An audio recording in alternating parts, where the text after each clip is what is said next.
अस्सलाम वालेकुम। आज हम स्टार्ट करने लगे हैं turning effect of a force, chapter number 4 physics 9th class का। और turning effect of a force के बारे में हम पहले पढ़ चुके हैं कि फोर्स एक ऐसी क्वांटिटी है जो पुश एंड पुल करती है और किसी भी बॉडी को मूव करती है या मूव करवाने की कोशिश करती है, या रोकती है या रोकने की कोशिश करती है। अब टर्निंग इफेक्ट ऑफ फोर्स है कि जब हम किसी बॉडी के ऊपर फोर्स अप्लाई करते हैं तो अगर वो बॉडी रोटेट होना शुरू हो जाए, टर्न होना शुरू हो जाए, उसको कहते हैं turning effect of a force, और इसे आम लैंग्वेज में टॉर्क कहते हैं। ठीक, और इसको ये सब करने से पहले आपको ये बात क्लियर कर दूं, जो मैं हाईलाइटेड एरियाज करूँगी, जो सेंटेंसेस वही आप लोगों ने मेमोराइज करना है। बाकी सारी बातें मैं आप लोगों के कंसेप्ट के लिए बता रही हूँ जो आपको पता होना ज़रूरी है। ठीक है, आप अपने उसके लिए आपने सारा रीड आउट करना है, लेकिन कंसेप्ट जो उसके पेपर पॉइंट ऑफ व्यू के अकॉर्डिंग आपने जो हाईलाइटेड एरिया वही याद करना है। अच्छा, ये सबसे पहले टर्निंग इफेक्ट फोर्स करने से पहले आपको पता होना चाहिए कि पैरेलल फोर्सेस क्या होती हैं। Parallel forces are those forces which act parallel to one another are known as parallel forces. The points of application of such forces may be different.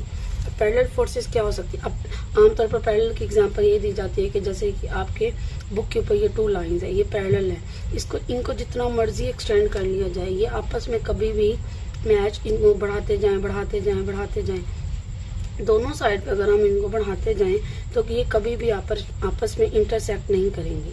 ठीक, उनका आम लैंग्वेज में यही कहा जाता है कि इन दोनों के दरमियान डिस्टेंस हमेशा सेम रहता है और ये कभी भी आपस में इंटरसेक्ट नहीं करती है, ना ही फॉरवर्ड डायरेक्शन में और ना ही बैकवर्ड डायरेक्शन में।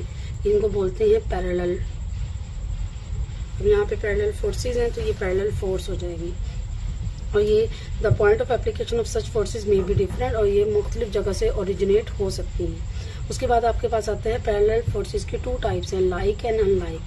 अब लाइक मतलब जो होती हैं वो एक जैसी होती है, अनलाइक मतलब जो एक जैसी नहीं होती। अब पैरेलल है तो ये पैरेलल तो रहेंगी, लेकिन अगर ये पैरेलल नहीं है, अगर ऐसे है, ये अगर सेम डायरेक्शन में है, अगर इनकी डायरेक्शन इधर है तो ये इधर है, और अगर आपने बैकवर्ड डायरेक्शन में बनाई है तो ये इधर है। यानी दोनों की डायरेक्शन अगर सेम हो तो हम उससे क्या बोलेंगे? Like parallel forces. और अनलाइक पैरेलल फोर्सेस वो होंगी जिन फोर्सेस की डायरेक्शन सेम डायरेक्शन में नहीं होगी, ऑपोजिट होगी। जैसे यहाँ पे F1, F2 and F3 draw की गई है और कोई भी ऑर्बिट्रेरी ऑब्जेक्ट है। अब F1 और F2 क्या है? आपस में पैरेलल हैं, तीनों आपस में पैरेलल है। F1 और F2 लाइक पैरेलल हैं, F1 और F3 अनलाइक पैरेलल है। इसी तरह F3 एंड F2 वो भी अनलाइक पैरेलल फोर्सेस है। ठीक, तो यहाँ पे आपने ये डेफिनेशन दी हुई है पैरेलल फोर्सेस की एंड अनलाइक पैरेलल फोर्सेस की, और उसके बाद यहाँ पे उसके एग्जांपल है। तो आपने जब ये डेफिनेशन आती है तो मोस्ट ऑफ द टाइम दोनों को कंबाइन आती है, like parallel forces and unlike parallel forces की इकट्ठी आती है। तो आपने ये डायग्राम बनानी है और साथ में ये एग्जाम्पल लेनी है। यहाँ से एग्जाम्पल स्टार्ट है, यहाँ से ये आपके पास एग्जाम्पल है। उसके बाद आता है एडिशन ऑफ फोर्स। अब हमें पता है जो फोर्स है वो भी क्या है? एक वेक्टर क्वांटिटी है। तो जो वेक्टर क्वांटिटी होती है उसको हम एडिशन कैसे कर सकते हैं? हम पिछले चैप्टर्स में पढ़ चुके हैं, उसको हेड टू टेल रूल से हम उसको एडअप कर सकते हैं। तो सिंपल वही तरीका है, जैसे फोर्स एक वेक्टर है, हम कहते हैं ना, हम एडिशन ऑफ वेक्टर्स करते हैं कि आपके पास ये एक वेक्टर है, ये एक वेक्टर है, और उसको ऐसे करके वेक्टर, ये एक वेक्टर V1 है, ये V2 है, तो ये आपके पास रिजल्टेंट वेक्टर होगा V, और इन दोनों का क्या होगा? सम होगा। टेल के साथ टेल को मिलाएंगे, हेड के साथ हेड को मिलाएंगे, तो ये क्या होगा? आपके पास रिजल्टेंट होगा। तो एडिशन ऑफ फोर्सेस भी इसी तरह होगी। Resultant is the same for any order for addition of vector as forces are vector, so force can also be added by head to tail rule. ये MCQs के according आप इसको याद कर सकते हैं पेपर पॉइंट ऑफ व्यू में। ठीक, इसमें यहाँ पे एग्जांपल दी हुई, इसको याद नहीं, मेमोराइज नहीं करना, लेकिन आपको ये पता होना चाहिए कि इसमें हो क्या रहा है। यहाँ पे उसने 3 फोर्सेस ली हैं, F1, F2 and F3। F1 का एंगल 30 है, F2 का एंगल 45 है एंड F3 का एंगल 60 है। अब उसको हेड टू टेल के अकॉर्डिंग आपस में इसको क्या किया है? कंबाइन कर रहे हैं। सबसे पहले उसने F1 को ड्रॉ किया है, फिर जो F2 है उसको उठा के यहाँ पे रखा हुआ है। ठीक है, उसके बाद क्या किया हुआ है? F3 है और उसको यहाँ पे। अब ये बात चीज़ गौर करें कि यहाँ पे एंगल, यहाँ पे 30 डिग्री है, यहाँ पे 45 डिग्री है, यहाँ पे 60 डिग्री है। तो ये सारे एंगल क्या हैं? वही हैं जो इधर है। यानी कि अगर यहाँ पे अगर फॉर एग्जांपल ये 30 डिग्री होता तो हम इसको कैसे ड्रॉ करते हैं? यहाँ पे ऐसे ड्रॉ करते हैं। अभी इससे फ़र्क नहीं पड़ता, बच्चे अक्सर जब हेड टू टेल रूल समझाया था तब मैंने आपको ये बात भी बताई थी।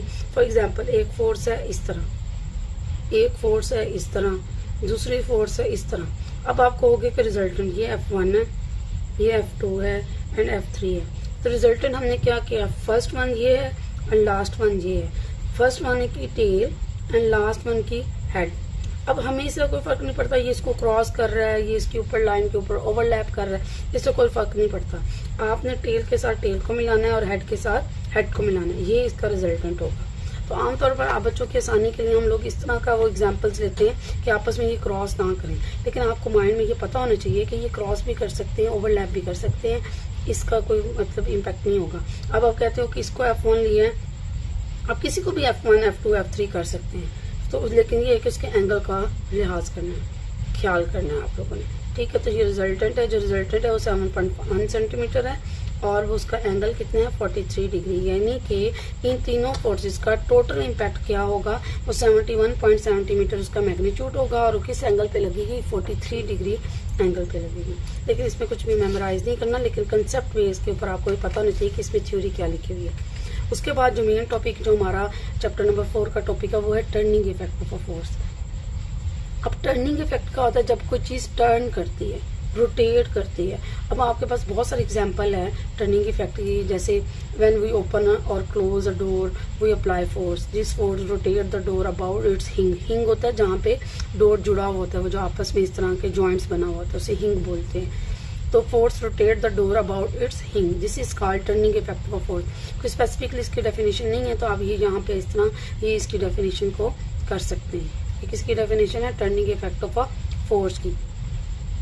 आगे है सिमिलरली, अब इसकी एग्जांपल है, similarly we use turning effect of force when we open और क्लोज अ वाटर टैप। जब हम वाटर टैप को क्लोज एंड ओपन करते हैं, वो भी टर्निंग फैक्टर रोटेट करिए। आपका पंखा घूमता है वो भी रोटेट कर रहा है। इसके अलावा आप लोग उसका कोई भी किसी की भी लिड ओपन करते हो, वो भी टर्निंग इफेक्ट है। आपके बाजू है, आपके ये भी इसमें भी टर्निंग इफेक्ट है।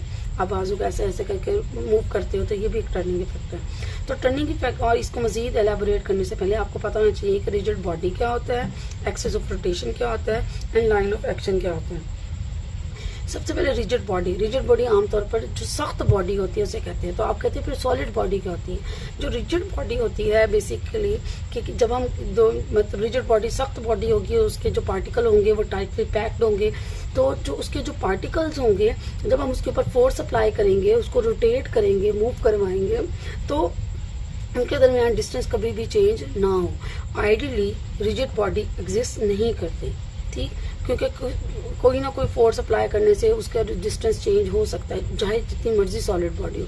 लेकिन आमतौर पर हम लोग सॉलिड बॉडी को ही रिजिड बॉडी कह रहे होते हैं और हम कहते हैं कि ये एक रिजिड बॉडी है, हम इसको रोटेट कर रहे हैं, लेकिन वो भी एक लिमिट तक। हर एक चीज़ की लिमिट होगी जो वो फोर्स अप्लाई करेगी, अदरवाइज वो ब्रेक डाउन हो जाएगी। If the distance between the 2 points of the body remains the same under the action of force, यानी आप किसी चीज़ पे फोर्स अप्लाई करते हो और उनके दरमियान डिस्टेंस चेंज नहीं होता तो वो रिजिड बॉडी है। तो ऐसी कोई ऑब्जेक्ट दुनिया में एग्जिस्ट नहीं करती जिसके ऊपर फोर्स अप्लाई करें और वो उसका वो जो पॉइंट है वो चेंज ना हो। लेकिन आमतौर पर आइडियली एग्जिस्ट नहीं करती, लेकिन आमतौर पर हम सॉलिड बॉडी को भी रिजिड बॉडी कंसीडर कर रहे होते हैं एक सम एक्सटेंट। उसके बाद यहाँ पे आता है axis of rotation. Axis of rotation basically आपके पास यहाँ पे जैसे ए और बी पॉइंट्स ले लिए, इसी तरह रैंडमली कोई भी पॉइंट ले लेते हैं, वो एक ही पॉइंट हम जैसे फॉर एग्जांपल इसकी बेस्ट एग्जांपल ये दी जाती है कि आप एक रस्सी लें और उसके साथ एक स्टोन को बांधें और उसको ऐसे ऐसे ऐसे गोल गोल रोटेट करें। जब आप उसको गोल गोल रोटेट करते हैं तो उसके पार्टिकल एक पॉइंट के गिर्द घूमते हैं। जो एक पॉइंट के गिर्द घूमते हैं तो वो एक सर्कल बनाते हैं। वो जो सर्कल का जो सेंटर है उनको दरमियान में एक लाइन ड्रॉ कर देते हैं, उसे कहते हैं एक्सिस ऑफ रोटेशन, यानी जिसके गिर्द वो घूम रहा है। जैसे यहाँ पे ए और बी पार्टिकल लिया, वो ऐसे करके गोल गोल घूम रहे हैं, इन दोनों के सेंटर कंबाइन है जिसके गिर्द वो घूम रहा है, ठीक। तो वो जो ये यहाँ पे हमने लाइन ड्रॉ कर दी, इनके सेंटर्स को मिला के उसको बोलते हैं axis of rotation. The straight line joining the centres क्या है, सेंटर्स ऑफ दीज और circles is called axis of rotation.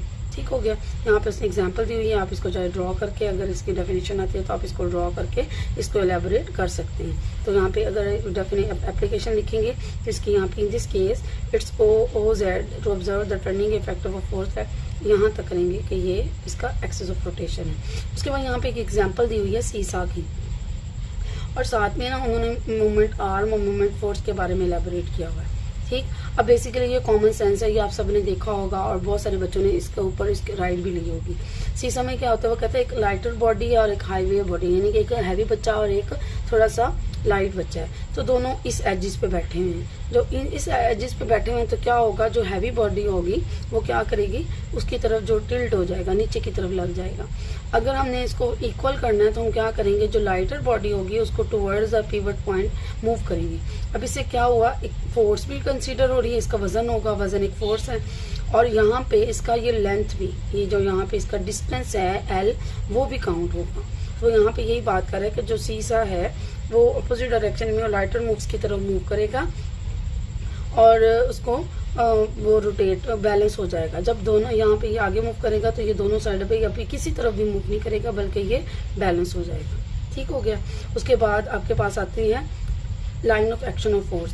अब line of action of force क्या है, the line along which the force act is called the line of action of force. अब ये देखें, मेरी बात को समझें।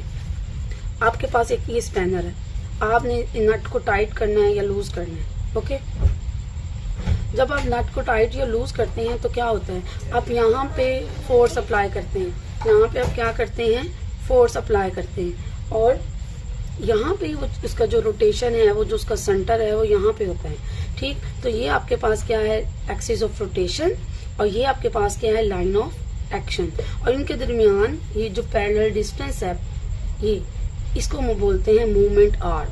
इसे क्या बोलते हैं, मूवमेंट आर। इन दोनों के दरमियान डिस्टेंस को बोलते हैं। जहां पे फोर्स लग रही होगी वो होगी लाइन ऑफ एक्शन फोर्स, और जहां पे वो रोटेट हो रहा होगा उसे बोलते हैं एक्सिस ऑफ रोटेशन, और उन दोनों के दरमियान डिस्टेंस को बोलते हैं मूवमेंट आर। फॉर एग्जांपल, मैंने ये कोई चीज उठाई हुई है, फॉर एग्जांपल ये पेंसिल मार्कर को उठाया हुआ ऐसे करके, तो जो मैं ये वाला पॉइंट होगा वो मेरा होगा एक्सिस ऑफ रोटेशन, और जो मैं यहाँ पे फोर्स लगा रही हूँ वो मेरा होगा लाइन ऑफ एक्शन। ठीक, और यहाँ से यहाँ तक के डिस्टेंस को, पूरा आर यहाँ तक, उसके डिस्टेंस को बोलते हैं मूवमेंट आर। ओके हो गया। ये यहाँ पे ये दोनों डेफिनेशंस लिखी हैं आपने।